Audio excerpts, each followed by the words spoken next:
Good day, this is Dimitri Lascaris coming to you for Reason to Resist from Kalamata, Greece on January 31st, 2025. Today, I'm very pleased to be joined for the first time on Reason to Resist by Alex Krainer.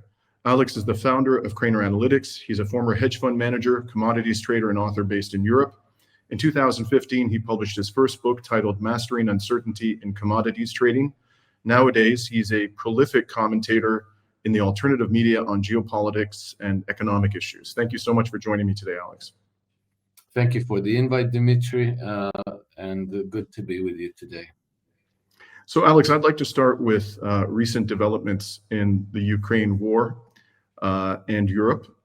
A few days ago, the Ukrainian media outlet Ukrainska Pravda reported that Kirill Budanov, head of the main directorate of intelligence, recently told members of Ukraine's parliament at a classified meeting that, quote, Ukraine's very existence, close quote, will be at risk if Kiev doesn't begin serious negotiations before the summer. Now, since then, there has apparently been some dispute about whether Budanov actually said this, but it is nonetheless obvious, I think many of us will agree, that Ukraine's military is nearing collapse.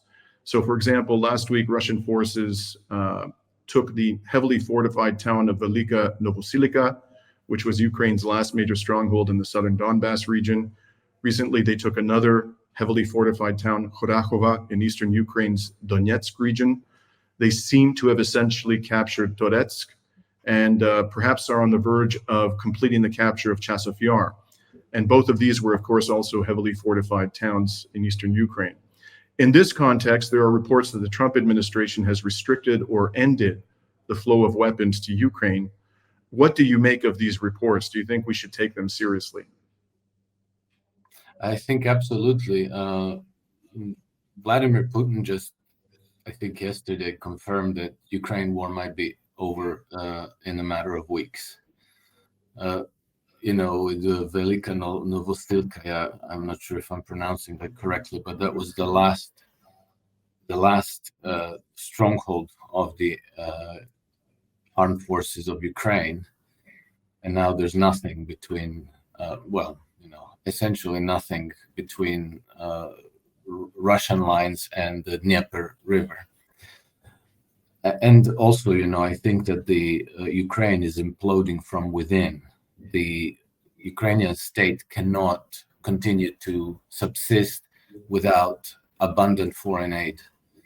Now we've just seen that Trump cut aid to Ukraine. Ukrainians have begged on multiple occasions for an exception to be made, because Trump did make an exception for Israel, Egypt, and Jordan, and Ukrainians asked to be added to their list of exceptions, but the answer was no.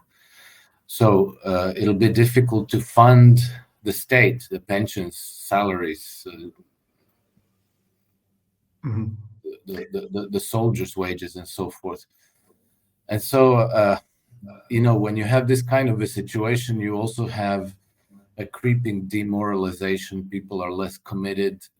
People who were timid before will be more vocally opposed to the regime, and some of them will become opposed as partisans, as a resistance movement. And we know that there is a gathering resistance movement within Ukraine who are actively cooperating with the Russians, which has actually helped the Russians in their military victories over the last month.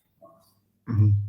So despite all of this, and this is what I find most curious, you have Trump repeating threats of new sanctions against the Russian Federation. He seems to be of the view that he retains some leverage over the Russian Federation, at least of an economic nature, if not also of a military nature. Do you think he has any real leverage? And if not, what task remains to Donald Trump other than to sign the articles of capitulation once the Ukrainian military's collapse is complete? That's probably the most relevant question for how the global affairs evolve during the next 4 years. I think that he has no leverage. I think this is posturing. If he does have any leverage, it's very, very minimal. They already shot all their in sanctions arsenal against Russia. There's next to nothing left. Now the EU is reconsidering their sanctions on Russian oil and gas, and they want to reconnect. They're debating reconnecting the gas pipelines. I think that the best Trump can do is to sit down with Vladimir Putin and have his government representatives and the Russian government representatives work out a deal, which will not be a Ukraine deal. It might be a new global order kind of a deal. And what I mean by that is Trump has no leverage over Russia in Europe, in Eastern Europe, in Ukraine. But Trump can make a deal in the sense of, let's say, carving out global spheres of influence. Trump is keenly interested, for valid reason, in absorbing Canada, or at least parts of Canada, and Greenland, and perhaps some other chunks in his own hemisphere. And I think that we shouldn't dismiss this as crazy talk, because it's entirely possible that the new world order will shape up in this way. Let's not forget that it's been an obsession of the British imperial cabal for over a century that they wanted exactly this kind of a three-block world, to set up the global governance architecture and security architecture around 3 blocks. And in British view, the blocks were the Atlantic part, the Atlantic bloc, dominated by the UK in cooperation with the United States. The European bloc, dominated by Germany through the EU, and exerting its hegemony over Central and Eastern Europe and the Middle East. And then East Asia bloc, dominated again by Japan in conjunction with the United Kingdom. And this is why the Trilateral Commission is called Trilateral Commission. It's the same vision, it's the same agenda, and it's the same reincarnation of the British Empire and their geopolitical global agenda through their influence in the United States. Now, there is some logic to this vision, and it's not impossible that such a vision could influence some kind of a grand deal between Xi Jinping, Vladimir Putin, and Donald J. Trump over the next 4 years, because it becomes possible. Only the difference will be that it won't be the Western Empire dominated world global order. It'll be a global order dominated by, let's say, regional powers. With Russia dominating the European part, China dominating East Asia. There will be Iran, which will probably be the security pivot in the Middle East, and the United States as a hegemon of the Americas, or at least the northern hemisphere. Mm-hmm. And so I think that Donald Trump, I'm not sure if he's aware of it. I don't know if people around him are aware of it. I'm not sure if there are already talks in this direction.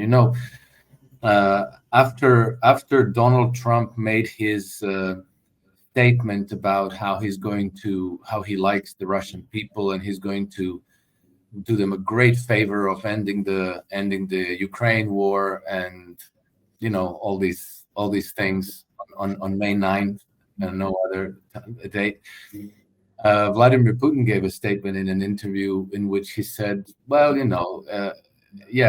we should be friends and we should discuss things, but let's discuss bigger deals than Ukraine. He didn't specify what bigger deals, but what I'm laying out is probably the biggest deal possible, and I think that Donald Trump will be or should be interested in such a deal. People laugh at Donald Trump about Greenland and Canada, but what many people didn't notice is that before he was even inaugurated, none other than Daniel Smith, the premier of Alberta, came to visit him at Mar-a-Lago. What did they discuss? We don't know exactly, but from before World War II, we know that there have been active discussions about the United States absorbing at least the western parts of Canada and connecting the territory of the United States with Alaska. That could be coming up again. I know that there are many people in Alberta who are very tired of the government in Ottawa, and they wouldn't be terribly opposed to this idea. We now see that Donald Trump is going to be imposing 25% tariffs on Canada, which Justin Trudeau was begging him not to do. So he's ramping up the pressure. Anyhow, long rap short, we're going to be finding out. Nobody's giving away anything, and I think that for Donald Trump politically, it would be extremely, extremely difficult to just lay out the cards and say this is what we're doing if this was his intent. Yeah. So, all his incoherent ranting about, to be fair, it's not ranting, but these ideas that he's airing out about how to solve the Ukraine problem, they don't make a lot of sense, but they might not have to, they might be specifically contrived to mislead, to kind of throw off his own political opponents at home. And then I think that once Trump and Putin sit down and talk, we will know more. And I think that meeting, whenever it takes place, will be followed by extensive discussions, summits, cooperations between the US government and the Russian counterparts, possibly with involvement of the Chinese. Who knows, maybe we'll get a new Yalta type of arrangement and transcending the post-World War II global order. And, the last comment on this is many people in the West are somehow attached to this idea of the post-World War II order because we had 70-some years of peace and prosperity and everything was wonderful. Well, it may have been nice for the quote-unquote golden billion in the West, but it hasn't been very good for everybody else, for the global South, who have been still mired in perpetual financial economic crisis, debt overhangs, and regime changes, assassinations, and almost nonstop warfare, if not in this place, then the other. So maybe a better global order should bring peace and prosperity to the whole planet, not just to the privileged nations of the West. It's interesting you mentioned Daniel Smith because the response of Ontario's Premier Doug Ford, Ontario being the most populous province to these threats, was to talk about cutting off the flow of oil and gas from Canada to the United States. And Daniel Smith, the premier oil-producing province, categorically ruled that out, and publicly so. And by the way, as a Canadian, and I've said this repeatedly, I too am of the view that these are not threats that should be taken lightly. I think at a bare minimum, Donald Trump is trying to start a conversation within Canada. He knows that there are people within Canada, including Daniel Smith, who may be well disposed to this proposal, which at the end of the day would be an annexation, not a merger. But nonetheless, there are people who like that sort of thing in Canada, and all bets are off as to where this will lead in the future, I think. In any case, Alex, I wanted to talk about another key feature of the sort of the legacy international architecture, and that's NATO, also the European Union. Of course, the EU and NATO have invested so much political, economic, military capital in this catastrophic proxy war that there's a serious question about the future of these organizations once the catastrophic defeat of Ukraine can no longer be denied and the war effort is brought to a merciful end. Do you think NATO is likely to collapse at that stage, and the EU for that matter? Do you think that they can survive in some form this debacle? And if they can't, how is this likely to unfold in your view? I think that would be very, very difficult to predict, but I definitely think that both NATO and the EU will collapse in the maybe not too distant a future. NATO without the United States is nothing. It cannot even exist. They are now being defeated in Ukraine, which was an absolutely pivotal moment for NATO. You can look at so many statements of European statements and NATO leaders who basically say, if we lose in Ukraine, it's game over for us. So this is what's approaching. They have largely disarmed themselves by sending huge amounts of their weaponry, their arsenals, ammunitions to Ukraine, and they have been wasted. They have sent some of their best troops to fight in Ukraine alongside Ukrainians. It didn't go well. There's a loss of confidence in the leadership of the NATO. Then we also have another development that while Turkey and the United States are nominally allies, they're really not on friendly terms anymore. They fell out. They had problems before, but they fell out over Syria now, and now it's too obvious to hide. We had Donald Trump issuing unfriendly statements about Turkey and President Erdogan, and we had Tulsi Gabbard also issuing unfriendly statements towards Turkey and Erdogan. Well, Turkey is the biggest and strongest army in NATO, and Turkey is now kind of on its own, making it up as they go along in Syria. They're planning a large military base in the south of Syria. They're in control of HTS in Damascus.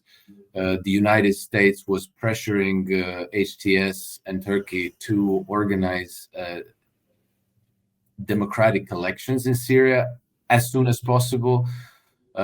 They flatly rejected that, and al-Jolani just said he declared himself president of Syria and said there will be no elections for at least 4 years. So the United States is kind of losing their influence there, yet they're still nominally allied with the Kurds. But now the United States is also saying, well, we can't be there forever. So he's preparing for a withdrawal from Syria. And he's saying, we'll be nice with the Kurds, we'll protect them, but we can't be here forever. So how is he going to protect them then? And I think that there's a chance that the Turks might take advantage of this to deal with the Kurdish question in a harsh manner. And the United States will not be able to do very much about this. And then you have practically an outright hostility between two major powers within NATO. I don't even see how this will be possible to manage to conceal it from other NATO members.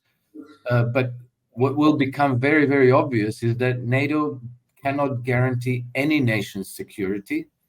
And then the Trump's announcement that he is expecting every NATO member nation to contribute 5% of their GDP to the budget is, I think, the last nail in the coffin of this organization, because nobody will be able to do this. I mean, 2% from his last term, from his first term, was kind of a massive burden on countries, and they were grumbling, they were reluctant, but then ultimately with Ukraine wars and everything that happened, they all paid up. 5% is impossible. That's 150% on top of the 2%, and I think it's becoming ridiculous, and countries will say, sorry, we can't do this. And then I think Trump will say, well, okay, we're out, we're pulling our troops from Germany, from Italy, we're shutting down our military bases, and I think that's pretty much the end of NATO. How soon this could happen? I think most probably it'll happen sooner than we expect, because I think that Donald Trump is very, very keen on cutting the needless spending, and NATO is a pretty big drain on the American defense budget. So who knows? I mean, this might happen within his first year in office. Yeah, that number 5%, Alex, seems so wildly unrealistic. It's hard to believe that Trump himself thinks that NATO, I mean, maybe one or two particularly subservient vassals will pony up the dough. But I can't believe he thinks that most NATO countries can achieve that number or anywhere close to that number. So it's almost as though he's setting them up for an excuse to withdraw the United States from NATO. I think that's exactly right. I think that's exactly the reason. Because if you wanted to keep it all together, then maybe you'd say like, okay, well, we have to increase our spending, but let's do it gradually over time. Let's put it to 2.5% maybe, and things like this. But no, he went with 5%, which I think is a signal. It's the party is over, guys. This whole thing makes no sense anymore. Right. So let's then turn to West Asia, and you mentioned recent events in Syria. Just to hone in on that, the Western press reported yesterday that al-Jolani, who now likes to call himself Ahmed al-Shara, the former leader of the terrorist HTS group, has been named interim president of Syria for what they describe as a transitional period. His appointment came after a meeting, we are told, of rebel faction leaders on Wednesday. And the spokesman for this group announced the dissolution of Syria's parliament, the formation of an appointed legislative council, and the cancellation of the country's 2012 constitution. Syria's military and security agencies were also dissolved to be replaced by new security institutions and a new army. As you mentioned, there seems to be no appetite on the part of this new regime in Damascus for holding elections anytime soon, if ever. So with all of this, one would get the sense, if one only read the Western corporate media as a source of information for Syria, that the conditions there have stabilized. Do you think that they have stabilized? Do you think that there's a reasonable prospect for this new regime based in Damascus to consolidate its control over the country and establish a relationship of détente with Israel, which is apparently what they're keen to do?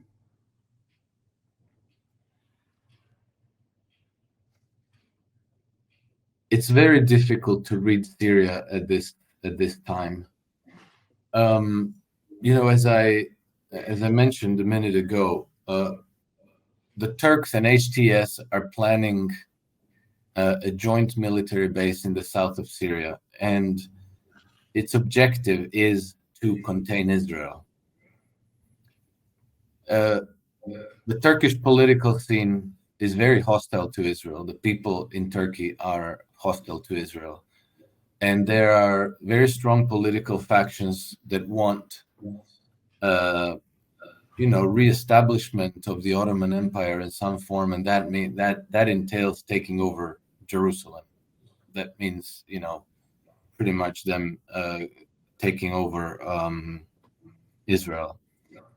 The Israelis themselves are taking this extremely seriously, and they have upgraded Turkey as their number one enemy in the region, in the world, even greater enemy than Iran. That would have been hard to imagine just 6 weeks ago, but here we are.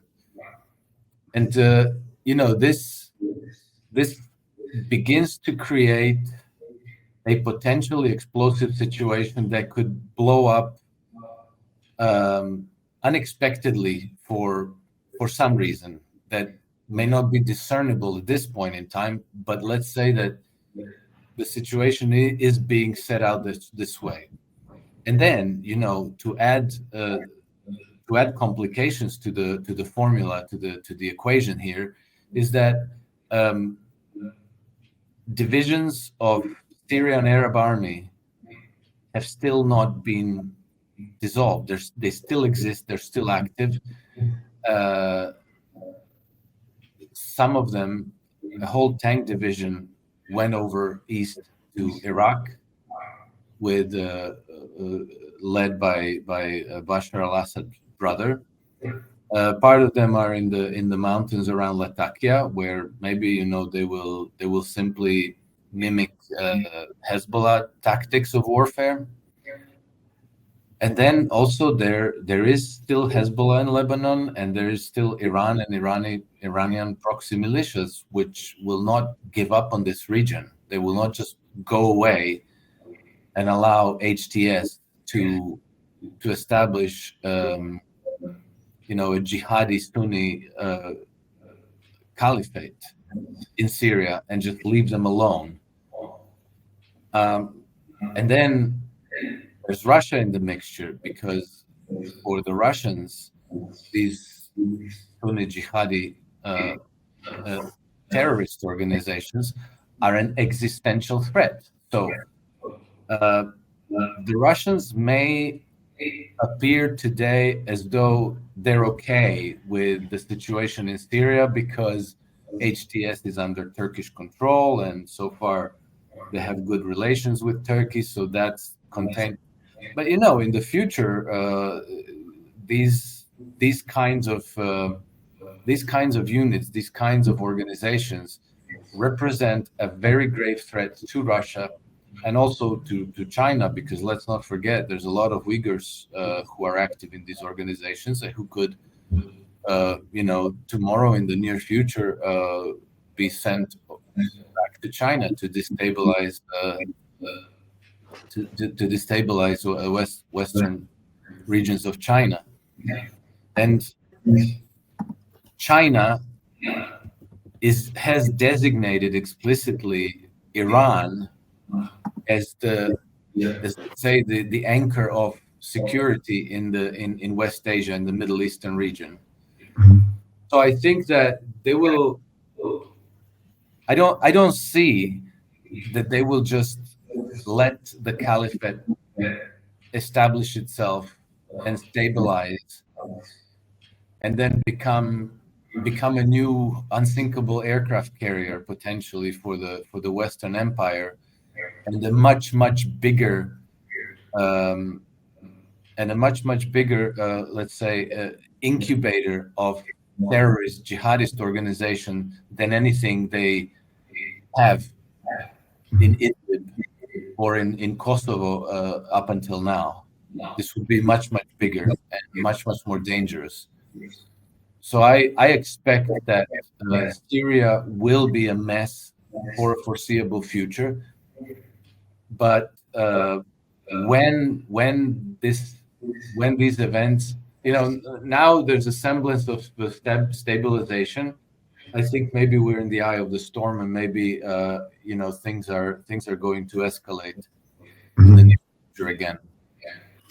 So talking about escalation, just a few miles away in Lebanon, the ceasefire expired on Sunday, the 60-day ceasefire or so-called ceasefire that went into effect on November 27th.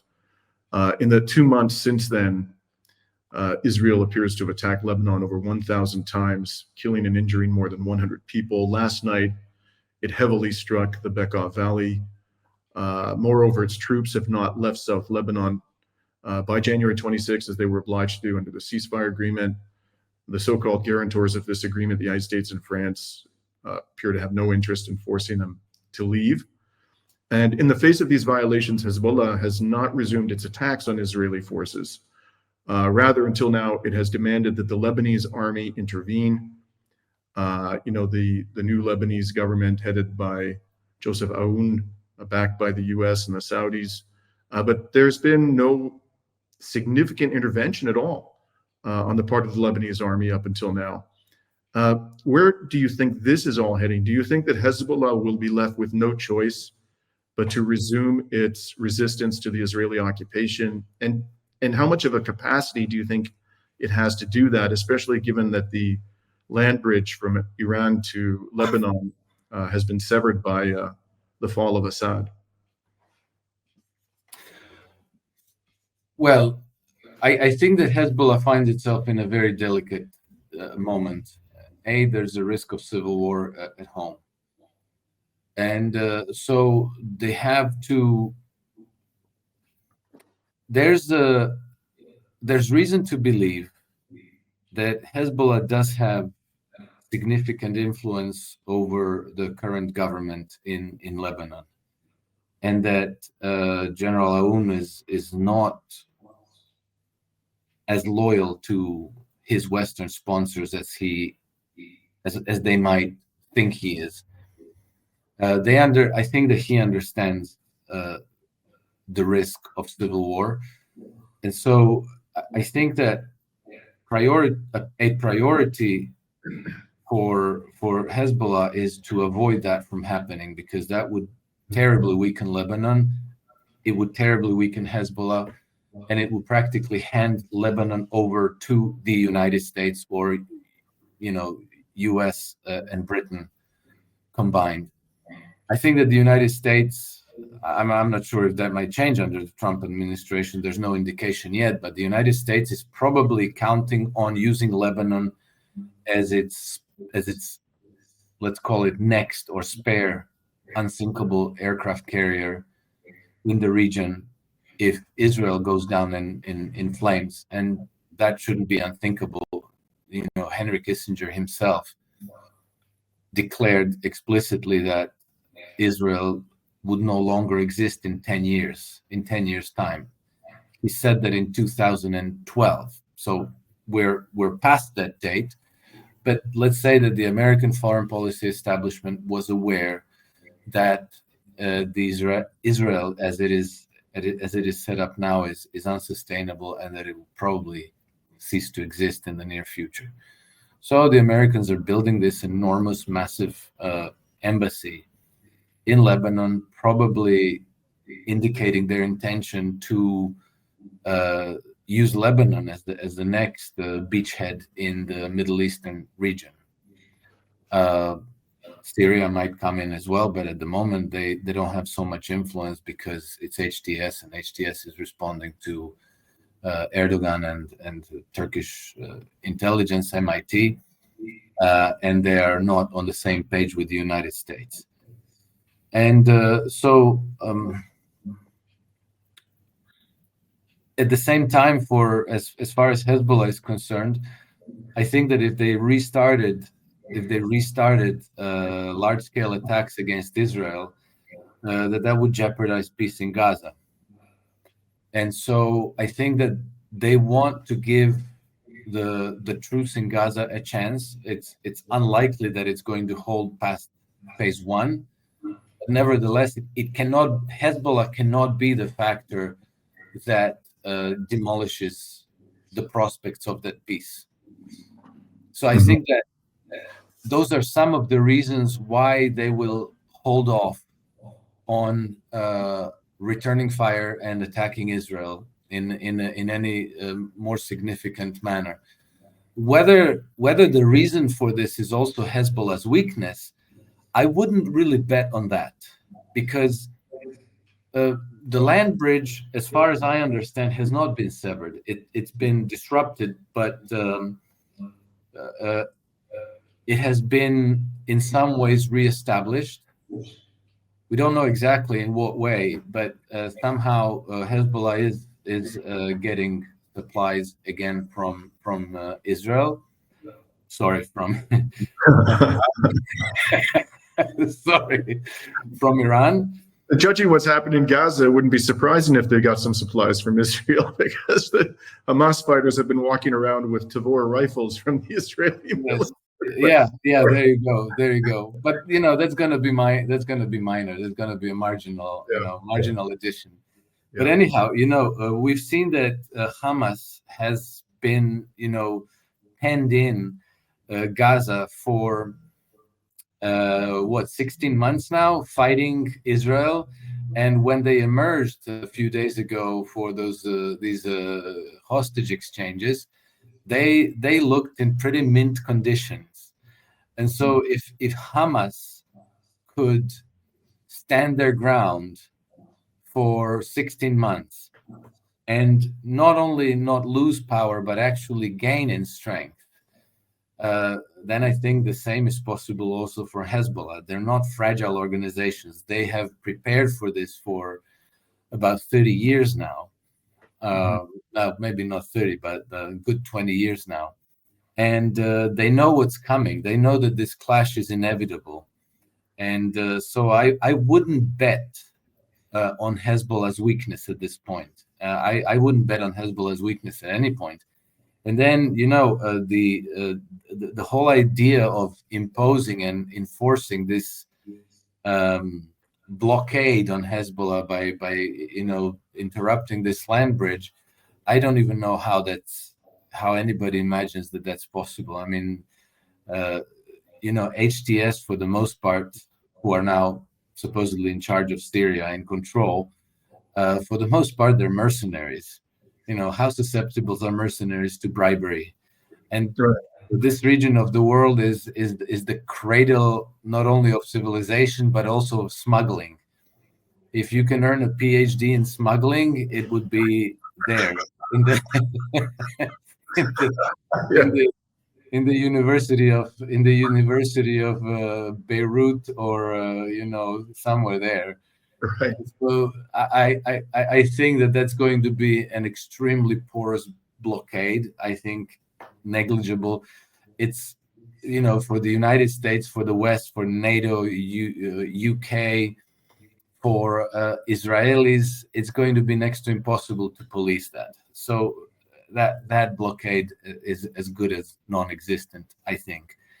So I think that the danger to Israel has not been removed. Hezbollah hasn't been eliminated. I think that the real threat is the threat of civil war in Lebanon, and I think that the leadership of Hezbollah is probably now focused on making sure that doesn't happen. Right. On the bribery front, of course, U.S. sanctions have so devastated the Syrian economy that there are probably plenty of opportunities to, smuggle weapons through bribery in that country, tragically. Yeah. So let's finally talk about Gaza. We had these extraordinary scenes. Of course, you mentioned the well-attired and, by all appearances, highly disciplined Hamas fighters. There were hundreds of them that I saw in videos, accompanying these Israeli soldiers as they stood on a podium, and behind them was a massive banner that said, "Gaza is the graveyard of the criminal Zionists." It was quite a scene, but even more powerful, I thought, Alex, was the hundreds of thousands of Palestinian civilians pouring from the south into northern Gaza, proclaiming as they walked this long march that they are not going anywhere, that nothing will displace them from their land.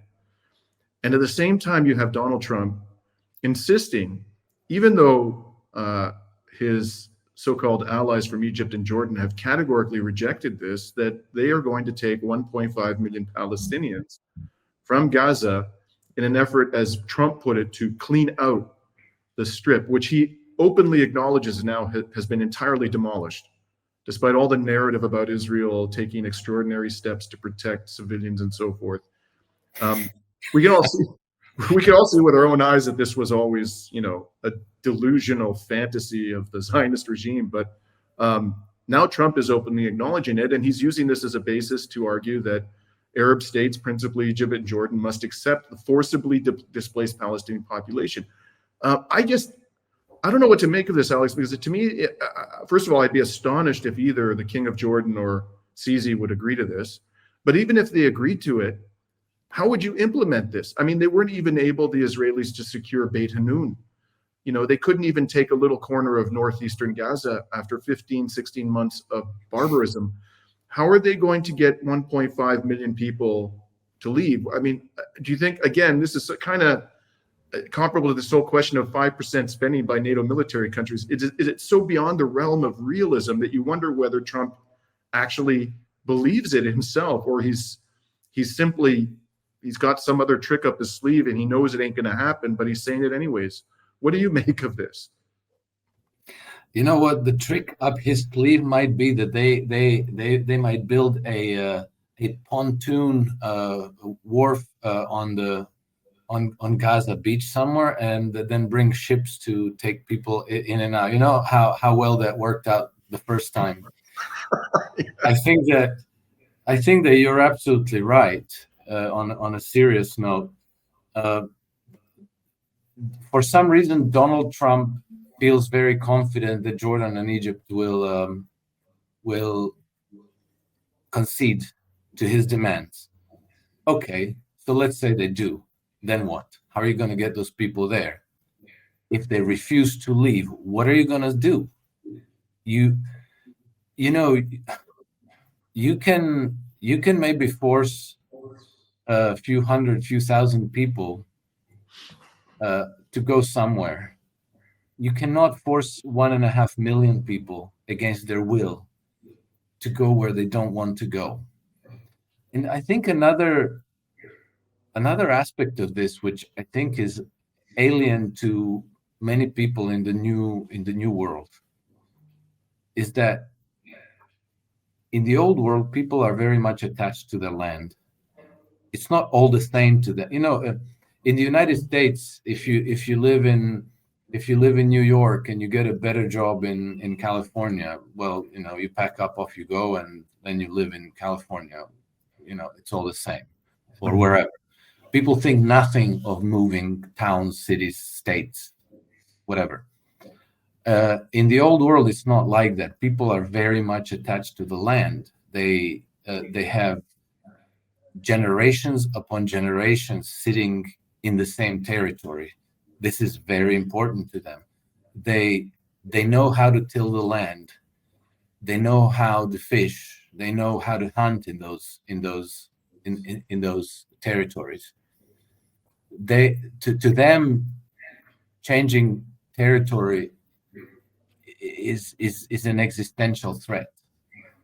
So they're extreme. No matter how horrible the situation, they will be extremely reluctant to accept to go, even if you build them some kind of a Club Med in the Sinai or in Jordan.